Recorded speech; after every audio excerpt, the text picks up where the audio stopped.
be that unless we revive Sanskrit as our language of higher studies and the language of intra-cultural communication in India, there is no hope in this matter.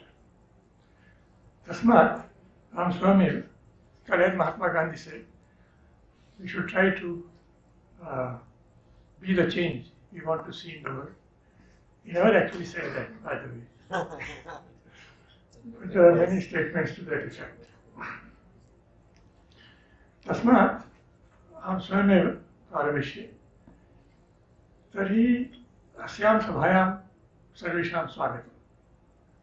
Yadmaya Vaktavyam Asti, Tad Bhagattarena Vakshyami. Adau tu kinchit prathamikam katrishyami. पश्चात दोषत्रया है ये मया दृश्यन्ते पाश्चात्य प्रस्तावेषु अस्मिन् विषये तस्य वर्णनं भविष्यति पश्चात् अन्ते सर्वम् उपसंहरामि. So I begin with the first point. The point has already been raised, I think, by Neela Misra when she pointed out that Western misrepresentation has reached epic proportions. Right? She mentioned the Mahabharata, when it has actually, according to many, reached epidemic proportions. And it is surprising, or perhaps on second thoughts it is not, but it is surprising that in his very first address, that is Swami Vivekananda, in his very first address on, I think, the 11th of September at Chicago, referred to two kinds of persecutions. Persecution by the sword and persecution by the pen. So, this is my way of mainstreaming what we are going to discuss. Now I'm going to offer certain remarks about Western scholarship in the second part, what I have to say, on what is going on in our field. And I'll do that by way of identifying three features which I find playing a key role in this process. We have this doctrine of the doshas in Ayurveda.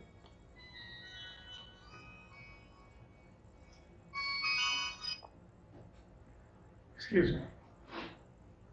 In our Ayurvedic texts. And we also have this very interesting account, which at first sight may appear totally irrelevant to what I intend to say. The Buddha was once asked whether the monks could accept meat if it was offered to them. And he said, you could accept it if it is pure from three parts of you. This is the doctrine of Trikoti Parishuddha. That you have not heard that the animal has been sacrificed for you. And you have not seen that the animal has been sacrificed for you. And you do not suspect that the animal has been sacrificed for you. So if the offering was Trikoti Parishuddha, you could take it. So I'm going to give you three categories which I find operating in our field, the field of Indology. So that would be the Trikoti, and there will be doshas from our point of view. So there will be Trikoti dosh. And then in the end suggest that perhaps one could strive for three dosh parishuddhi in the field. Most Western scholars share these three features. Or rather, I should not say Western scholars, Western scholarship, to keep it impersonal. It is based, or it is connected with race. And so race-centric, we might call it. It is involved with the European heritage, Eurocentric, we might call it. And it is deeply embedded in the Judeo-Christian tradition. So we might call it Christocentric. And let me give an illustration of how these, for each, and how these work as we proceed. Now let us look at the matter of race. I am not trying to say that our discourse, Western discourse in our field is racist, or that Western Indologists are racist. What I am trying to say is that differences which, according to our tradition, are to be explained on cultural grounds, are explained in Western scholarship on racial grounds. And this is most obvious when we discuss the question of the kind of people with whom the aliens came in contact with when they spread over India, the rest of India. A scholar of the standing of P.V. Kane has clearly stated this, that all the arguments made for the racial differences between these two groups can be satisfactorily explained as cultural differences.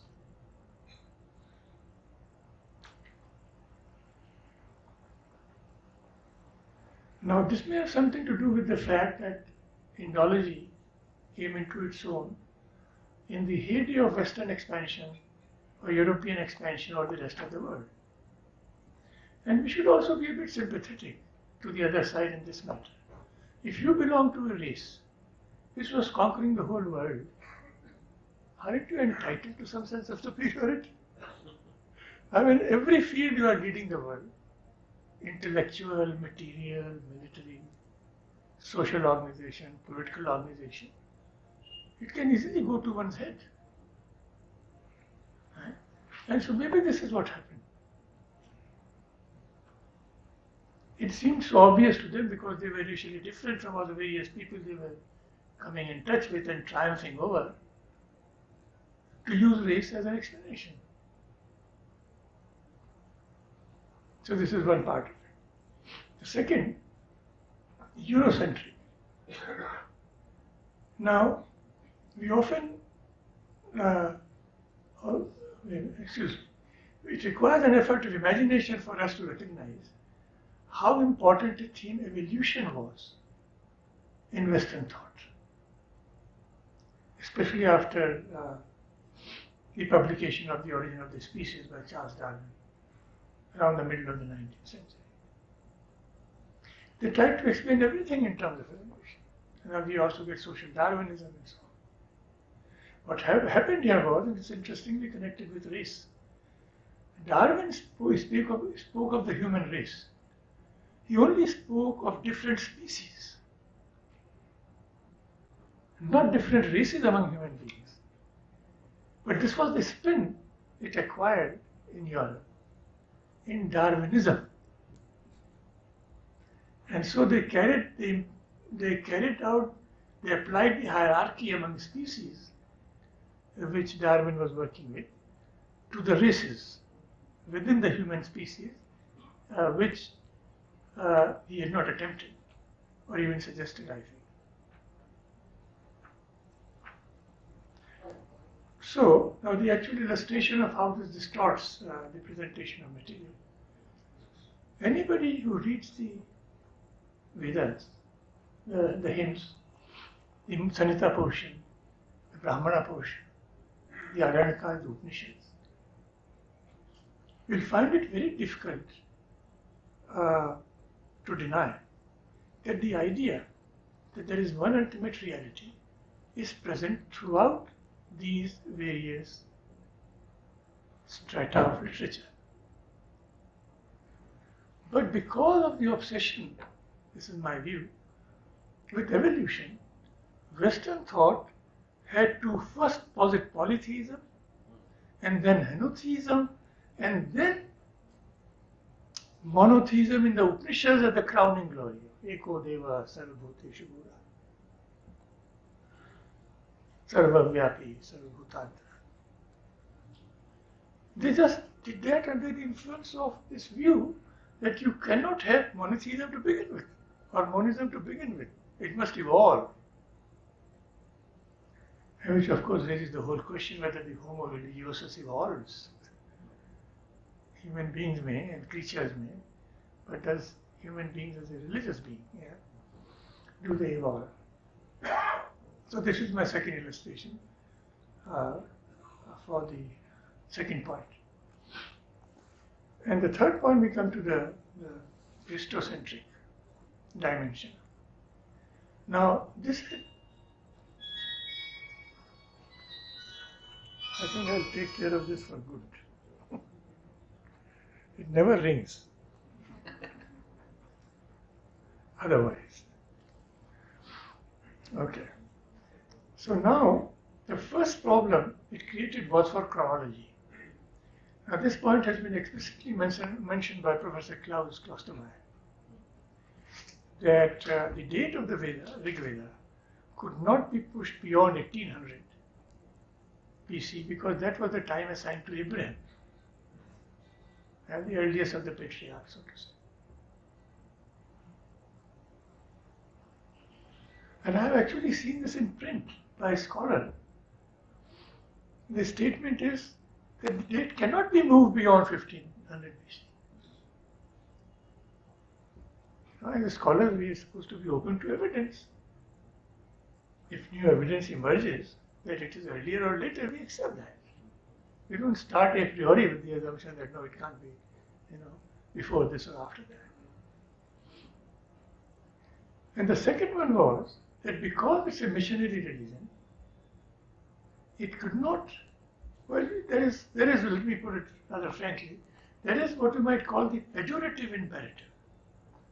That the other tradition, other than yours, which you deal with, you must say something pejorative about it, because otherwise it becomes a rival.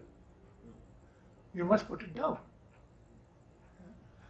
So the pejorative imperative of a tradition which claims to be the final for everybody, was at work, and this produced the kind of worldviews like Hinduism is totally casteist, that kind of thing. But here again, we have to be a bit sympathetic. Let me drive home this point. Do I have a few minutes? Yeah. Let me drive home this point with a counterfactual example. Let us suppose that it was not Britain which ruled over India. It was India which ruled over Britain, acquired in British Empire around the same time. Actually, if you ask the historian in 1600 that there are these two countries, which has the greater likelihood of being the ruler of over the other country, you would probably have said India, ruling over. This is Akbar's time, right? Ruling over India. So this is not totally fanciful. Anyway.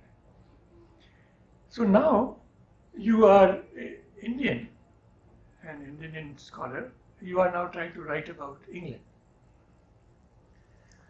write about the religion. So you attend a ceremony, the Eucharist. Now, actually, and before that, let me slightly modify that. You start studying Christian theology, and you come to the story of Jesus, and you find that he was born of a virgin. Right? Now, how was he born? There was the activity of the Holy Spirit. So you have Joseph and Mary. They are not married, I think, at this point. They were engaged.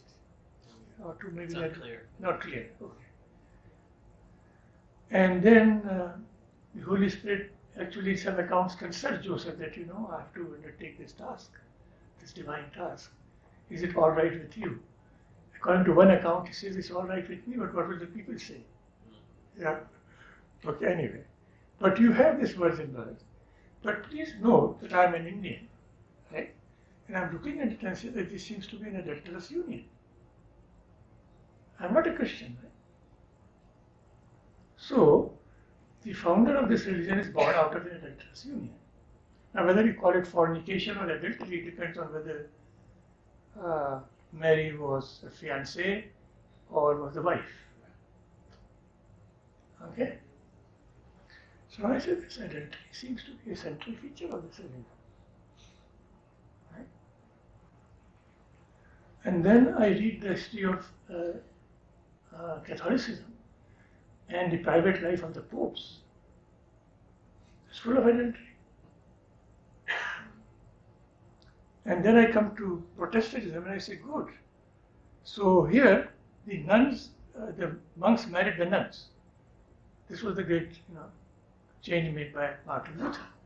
He persuaded his own denomination that one is saved not by good works but by faith. So you should stop trying to be good, faithful monks, celibate monks. There is nothing wrong with marrying. So the nuns and the monks married among themselves. So this is a reform. Adulterous union involved now. Then I look at their culture and there are all these premarital births. So I link sociology with theology. There is divine approval in this religion of premarital cohabitation. And this is rightly showing right in sociology. And then I turn to language studies of that culture and I find the wife writes to the husband as dear so and so, husband. The daughter writes to the father as dear. The son writes to the mother as dear. Everybody is dearing everybody. This whole thing is promiscuous. Or at least potentially promiscuous. So linguistics also becomes involved. Right? So sociology, linguistics, then you come to politics, Charles and Diana. And then you go to America, Clinton. What I'm trying to show is how fixation with one idea can distort your perception of the whole reality with a certain semblance of plausibility.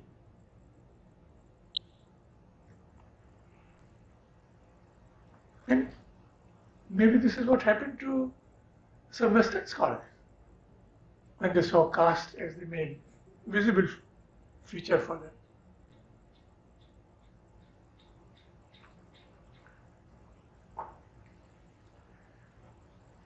Now, what this shows to us is that these three doshas are race and what was the second one? Eurocentrism and Christocentrism. Race centricism, racial centricism, and permeate modern Western ontology.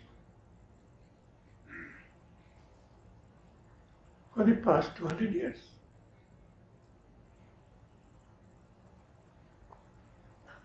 Is it possible when a language is saturated with these ideas to have a discourse in that language which is free from it? This is the question I am trying to raise.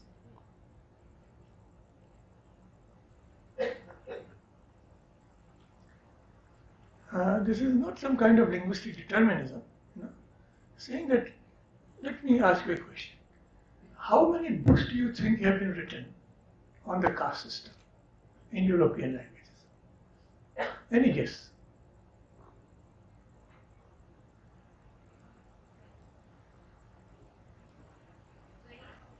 Sorry?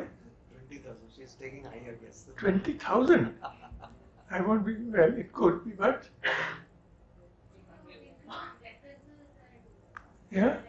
Kunjay? No. Books on the caste system itself. Just as you can have books on sati, and you can have books on anything else, like Gotras, right? The computer cuts off after 5,000. In one publication, English language publication, I saw the figure of 9,000 mentioned, but that was years ago. And that cottage industry is still going. Now, can you imagine this number of books in our own literature on the caste system? Varna and Vyavastha is a part of our dharma text. So whose obsession is it?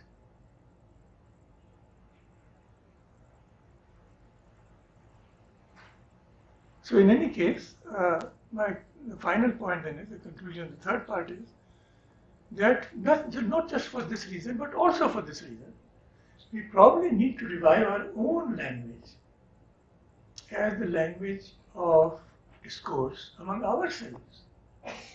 And the preeminent candidate obviously is Sanskrit.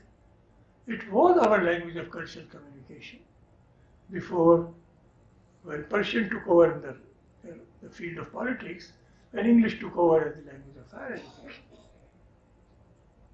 Even in our age, when Rabindranath Thakur was stuck for a common language with a priest in Kerala, she used Sanskrit in our own times.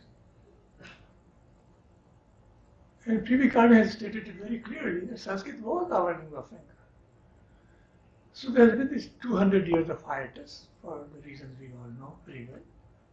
But the time has come to think very seriously about, instead of dismissing it as a dead language, which is inaccurate actually, of reviving it as the medium of our cultural interaction